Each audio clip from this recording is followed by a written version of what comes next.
अधमा धनमिच्छन्ति धनम मानं च मध्यमः उत्तमा मानमिच्छन्ति मानो ही महतां धनम।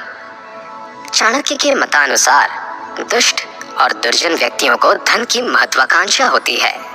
उसे प्राप्त करने के लिए वे नीच कार्य करने से भी कभी पीछे नहीं हटते। धन प्राप्ति ही उनका एकमात्र ध्येय होता है।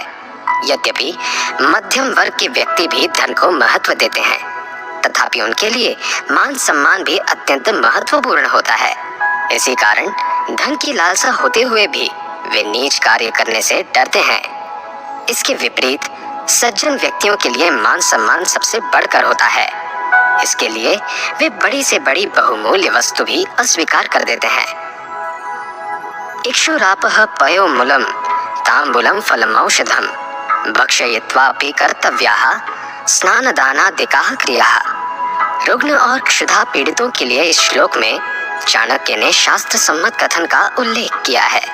वे कहते हैं कि शास्त्रों में जल, गन्ना, दुग्ध, कंद, पान, फल और औषधि अत्यंत पवित्र कहे गए हैं। इसलिए इनका सेवन करने के बाद भी व्यक्ति धार्मिक कार्य संपन्न कर सकते हैं। इनसे किसी प्रकार की बाधा उत्पन्न नहीं होती। दीपो भक्षयते ध्वांतम कज्जलम च प्रसूयते यद्दनम भक्षयेन् नित्यम जायते तादृशी प्रजा। चाणक्य ने पूरी दृढ़ता से इस बात को स्वीकार किया है कि माता पिता के गुण, अवगुण एवं आचरण का प्रभाव उनकी संतान पर अवश्य पड़ता है। वे कहते हैं कि यद्यपि दीपक अंधेरे का नाश कर देता है, तथापि उसके काजल से कालिमा उत्पन्न होती है। इसी प्रकार मनुष्य जिस प्रकार के अन्न का भक्षण करता है, उसकी संतान वैसी ही होती है। इसे और स्पष्ट करते हुए चाणक्य कहते हैं कि यदि मनुष्य बेईमान, चरित्रहीन और दुष्ट प्रवृत्ति का हो, तो उसकी संतान भी उसके अवगुणों से युक्त होगी। इसके विपरीत सज्जन मनुष्य की संतान उसी के समान बुद्धिमान, सरल, ईमानदार और सहनशील होगी। इसलिए मनुष्य को सदैव सद्गुणों को ही ग्रहण करना चाहिए। वित्तं देहि गुणान्वितेषु मति मन्नान्यत्र देहि क्वचित् प्राप्तं वारी निधेर जलम घन मुखे माधुर्य युक्तम सदा जीवान स्थावर जन्माश्च सकलान संजीव्य भूमंडलम भूयः पश्य तदेव कोटि गुणितम गच्छन्तम मभोनिधिम। यद्यपि चाणक्य ने दान करने पर विशेष जोर दिया है, तथापि उनके मतानुसार दान हर किसी को नहीं देना चाहिए। इस संदर्भ में वे कहते हैं कि जिस प्रकार समुद्र का जल ग्रहण कर मेघ उसे समृद्धिदायक वर्षा के रूप में खेतों पर बरसाते हैं, तथा वही जल कई गुना होकर पुनः समुद्र में जा मिलता है, उसी प्रकार दान का वास्तविक अधिकारी वह व्यक्ति है जो सहनशीलता, विद्वत्ता, ईमानदारी, सज्जनता आदि गुणों से संपन्न हो। ऐसे योग्य व्यक्ति को दिया गया ज्ञान सहस्त्र गुना होकर वापस मिलता है। इसके विपरीत जो व्यक्ति आलस्य से परिपूर्ण, दुष्ट, दूसरों से ईर्ष्या करने वाला, व्याभिचारी तथा पाप कर्मों में लिप्त हो, उसे कभी दान न दें, अन्यथा ऐसे कुपात्र को दिया गया दान महत्वहीन हो जाएगा। चांडलानां सहस्रे च सुरभिस्तत्त्वदर्शिभिः एको ही यवनः प्रोक्तो न नीचो यवनात् परः। चाणक्य सावधान करते हुए कहते हैं कि मनुष्य के लिए नीच या दुर्जन व्यक्ति की संगति से दूर रहना ही श्रेयस्कर है। यदि संभव हो तो उसे देखने से भी बचना चाहिए। इसी में उसका हित निहित है। शास्त्रों में ऋषि मुनियों ने भी ऐसे व्यक्तियों को सहस्त्र चांडालों के समान कहा है। उनकी दृष्टि में दुर्जन व्यक्ति अत्यंत घातक, नीच और विश्वासघाती होता है। उसकी संगति मात्र से अनेक संकट एवं दुख उत्पन्न हो जाते हैं। तैलाभ्यंगे चिताधूमे मैथुने शौर कर्मणि ताद्भवति चांडालो यावत् स्नानम न चाचरेत। हिंदू शास्त्रों में स्नान को अत्यंत महत्वपूर्ण तथा पवित्र कर्म कहा गया है। इसी संदर्भ में चाणक्य कहते हैं कि शरीर पर तेल की मालिश करवाने, शमशान में जाने, संभोग तथा हजामत के बाद मनुष्य का शरीर अपवित्र हो जाता है।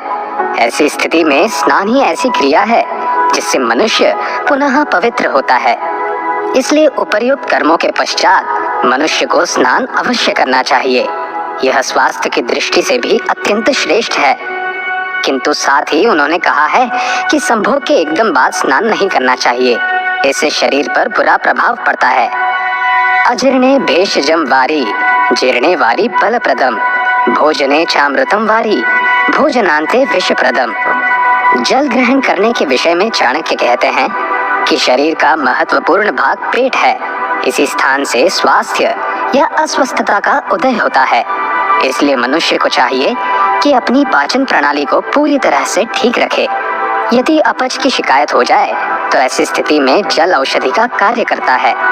अतः भरपूर जल का सेवन करें, परंतु ध्यान रहे जल का सेवन भोजन से पूर्व करें अथवा अन्न पच जाने के बाद। यदि भोजन के एकदम बाद जल का सेवन किया जाए तो वह विष के समान प्रभावशाली होकर शरीर को शनैः शनैः नष्ट कर देता है।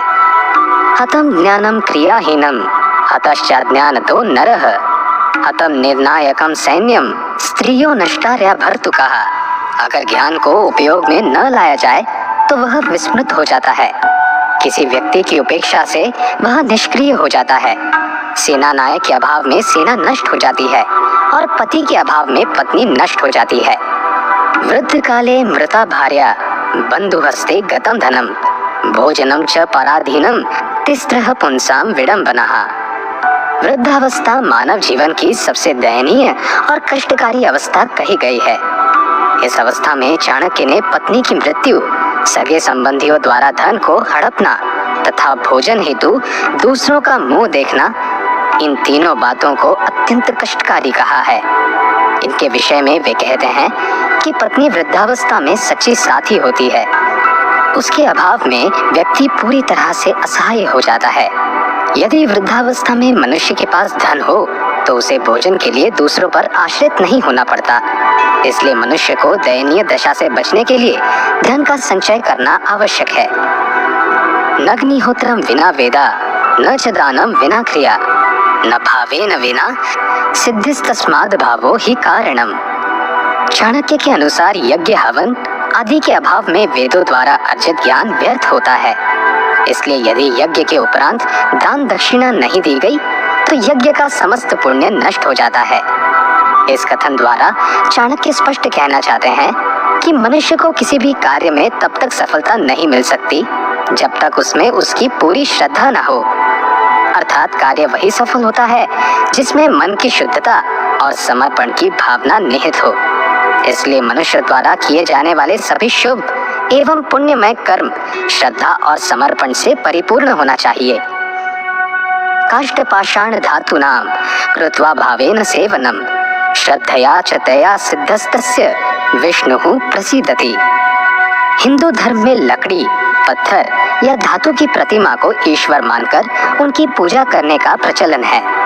इस संदर्भ में चाणक्य अपने विचार व्यक्त करते हुए कहते हैं कि मनुष्य किसी भी वस्तु को ईश्वर मानकर उसकी पूजा कर सकता है, लेकिन इसके लिए सच्ची श्रद्धा और भक्ति का होना आवश्यक है। वस्तुतः इन्हीं के प्रभाव के कारण ईश्वर मनुष्य के हृदय में वास करता है और मनुष्य इन्हीं भावों द्वारा निर्जीव वस्तुओं में ईश्वर की कल्पना कर सिद्धियां प्राप्त करता है।